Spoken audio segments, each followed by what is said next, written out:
For the lips of a strange woman drip honey, and her speech is smoother than oil.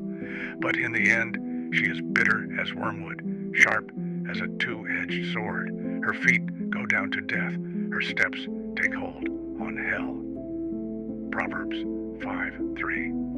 There is a kind of death that walks on two legs, not the death that comes with silence and stillness, but the one that comes in perfume, in soft eyes, and in sweet lies. We've seen her before, not just in the alleyways or the bedrooms of the reckless, but in the scriptures, in the warnings carved into the bones of prophets and kings. She is the Delilah who disarmed Samson, the Jezebel who dethroned the man of God, the strange woman whose path is lined with the graves of the undisciplined. And if we are honest, she lives in our desires, too. It is not she who truly leads you to death. It is you who walks the path willingly. St. Isaac the Syrian said, "Do not trust in your own righteousness, and do not grieve over a fall that comes from the flesh. Grieve only that you have not yet mastered your will." Before a man falls to a woman, he has already surrendered to his own passions. Before she wraps herself around his strength, he has already betrayed his own. The war was never with her.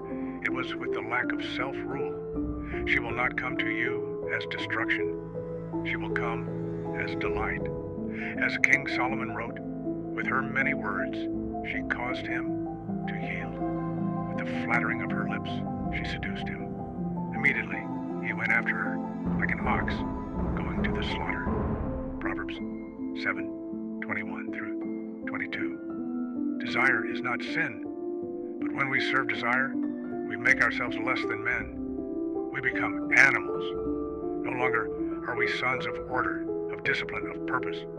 We become slaves of reaction. And the moment we choose to be ruled by pleasure, we choose to be unfit for the crown that was meant for us.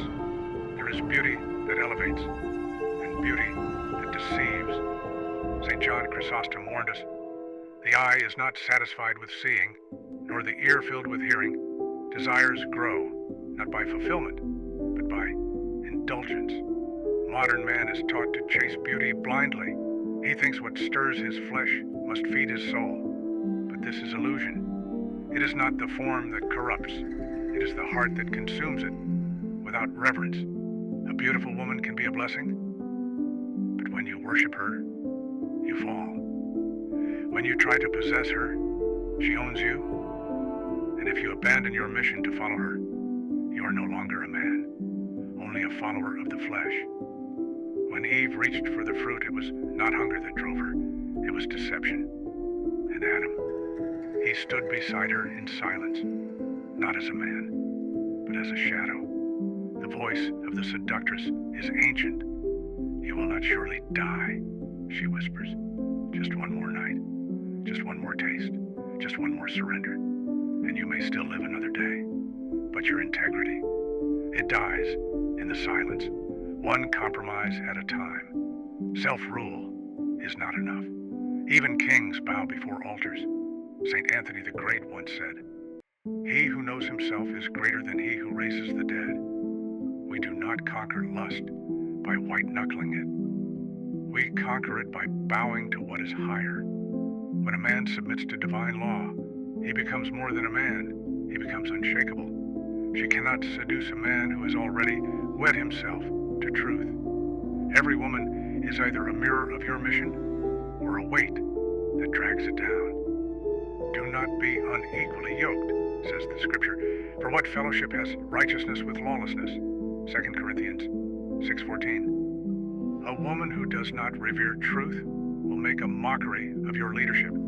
She will test you, challenge you, manipulate the weak places in your discipline. And in that moment, you will either rise or fall. She is not evil, but she is dangerous. To the man who is not yet forged by fire, the world will not teach you to guard your soul, but the scriptures do. The saints do. Above all else, guard your heart, for everything you do flows from it. Proverbs 4:23. Every morning the world will hand you a sword and offer you pleasures to dull it. Do not be deceived. Hold fast to your calling. Control yourself, and you will be fit to govern nations. Fall to your appetite, and you will not even govern your sleep. She will lead you to death, but only if you let her. Stand. Choose discipline over desire. Choose eternity over ecstasy. Choose the narrow path, and become the man you were forged to be.